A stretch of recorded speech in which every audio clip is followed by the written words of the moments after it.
A really common question that women ask me is, how do I make this really difficult decision about what's the best type of breast reconstruction option for me? And what would you do if you're in my shoes? People often ask as well. Now, obviously I can't answer that question because I'm not in someone else's shoes, but what I can try and do is to give women the space to be able to make this decision. And it is a complex one.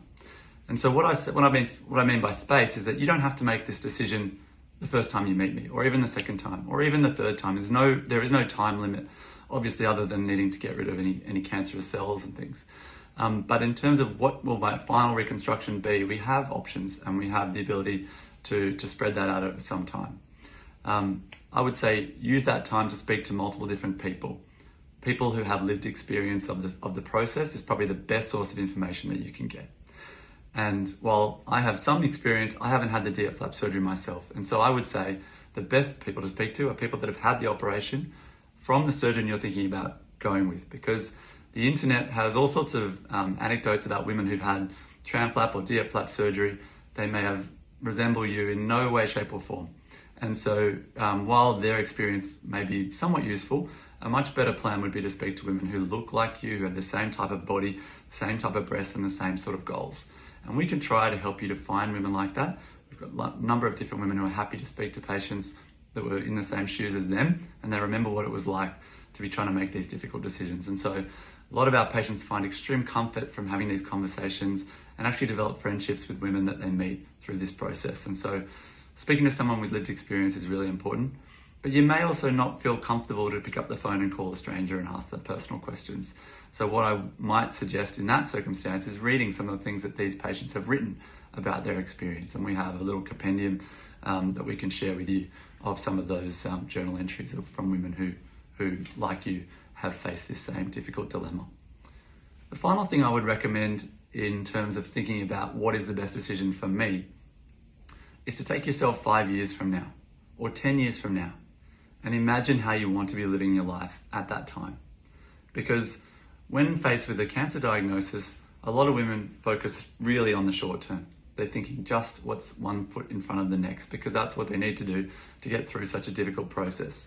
But that doesn't always lead to the best decisions being made, and occasionally we see women who have decision regret down the line because they didn't have all the information, they weren't quite in the headspace to make an informed choice at that time. So taking them out of that immediate need to just get rid of the cancer and to go to that next step, which is, what will my life look like in 5 years' time if I go for a flat closure and I want to be at the beach with my kids? How am I going to feel about my body at that point in time? And have I seen photos of what a flat closure looks like? And have I spoken to women who've done that? Another side of it is, what about the testing and the screening that will take place over the next 5 to 10 years? And I like to really recommend women imagine what that will be like, being that they've already potentially had a cancer diagnosis, they've been having screening, maybe mammograms and ultrasounds, but perhaps now they'll need MRIs as well. They might need that even every 6 months for a period of time, versus having a mastectomy where the screening might be a little bit less arduous, perhaps only an annual ultrasound or something like that. So needing to think about, what am I actually signing up for here? Not just in the short term, but in the long term. And when we look at the 10-year horizon, if we were thinking about an implant-based reconstruction, I would ask women to ask themselves, how would I feel if I then need to have another reconstructive surgery to replace my implants if they've moved or become painful or malpositioned 10 years from now? And so thinking about that at the time of making the decision is a bit more, I think, safer than just trying to say, okay, well, what's the quickest thing to get me out of jail right now? And I think that is not necessarily the thing that's going to lead you to the best place down the line in 5 and 10 years' time, because this is about how you want to live your life after this whole breast cancer thing is done and dusted. And I do recommend you try to get to a place where you've moved on from this. You've moved on to the next phase of your life. And this is just something that was a blip in the road. And obviously for everyone that's not possible, but it is something that we can aim for, and we can try and use reconstruction as a way to achieve that. But it is something which, I hope for all my patients, they do get there, and I hope they make an informed decision at the start.